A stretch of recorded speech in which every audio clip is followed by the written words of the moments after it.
Okay, so today I am going to just have a go at an idea that I've had about plant markers. Now, there's a lot of plant markers out there. Making your own ones must be fairly straightforward. So let's give it a go today. This is the modelling clay that I use for my butterflies. So I'm just going to take a little bit off here.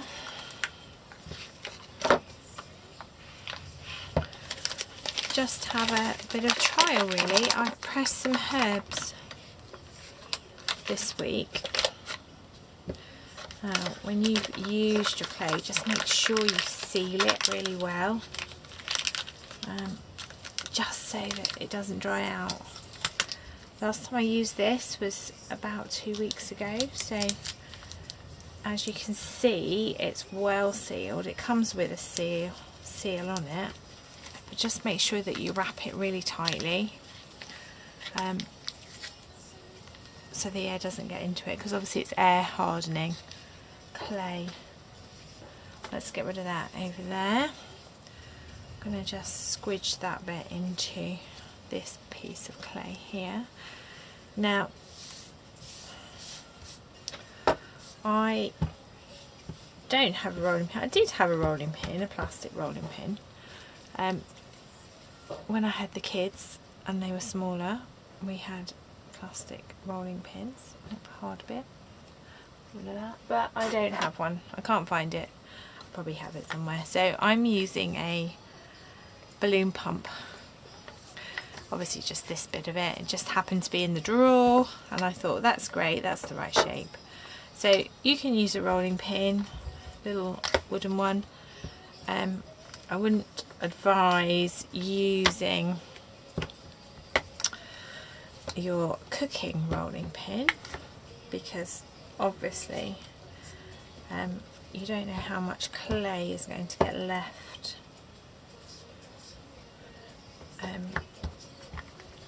over on the actual rolling pin, especially if it's wooden. So now I thought, oh dear, look, I seem to have a little bit of rice in there somehow. I don't know where that's from. Oh no, it's something gooey. Oh, lovely. Okay. Right, we'll try and adjust that bit there. It's quite malleable clay, so you can just squidge it around. And I can still see that bit there. I kind of want them about, well, fairly good length because they've got to go in the ground. But I want them for my herb garden. So what I've done this week, let's see, look, so that's about, I don't know, 2 or 3 millimeters width.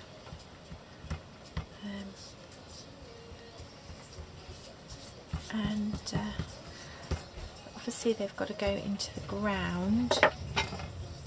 Now I'm thinking, just going to start one, and I'm thinking actually I'm going to use my ruler as a marker so that I get the right width all the way down, and I'm just going to trim it. Now this might be a bit wide for what you want, but it's good starting point. At least you get 2 nice sides, straight sides there.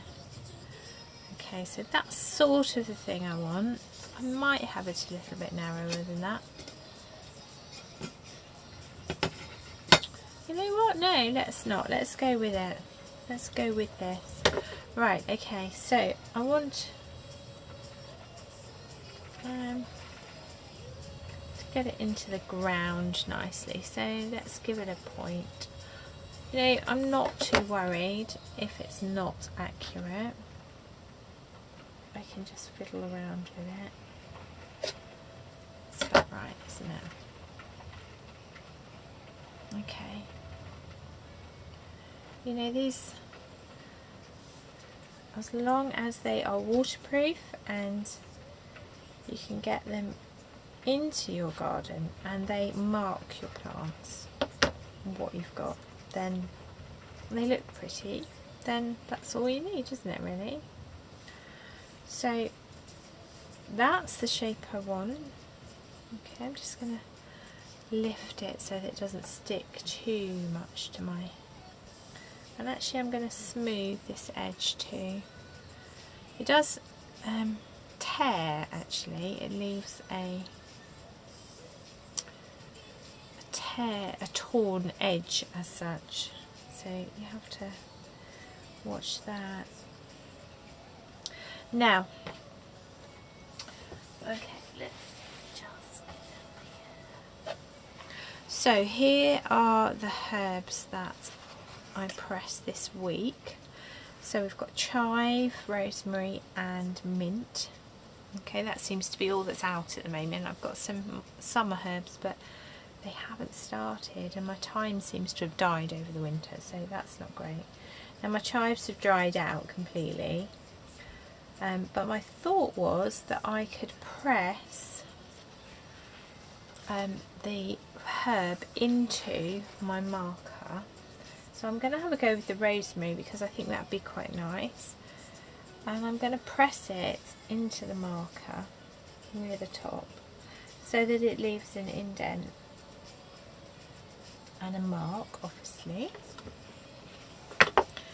And then let's just have a go and see what happens.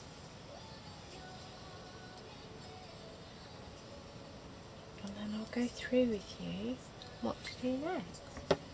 So we just roll over it gently and then lift it up, and you can see that it's left a beautiful indentation in the marker.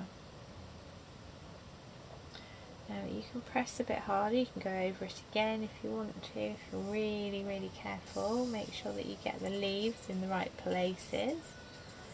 Just turn it, it should fit in nicely. It should fit in nicely into its little mark. But I think I'm quite happy actually with what I've got there. I think that's lovely. Right, what I'm going to do now is I'm going to just leave that to dry on here. It's going to need at least 12 hours, so this isn't a quick fix. Okay, but it is going to be something that's beautiful. Now these will dry white. Okay, and you should be able to just make sure that you've got you've smoothed everything. But remember, these are going in the garden, so you know they're going to want to be a little bit rugged, really. Okay, and if you're giving them as gifts, even then you don't want them to look perfect. You want them to look like you've made them. They're not for sale. If you want to sell them, you can.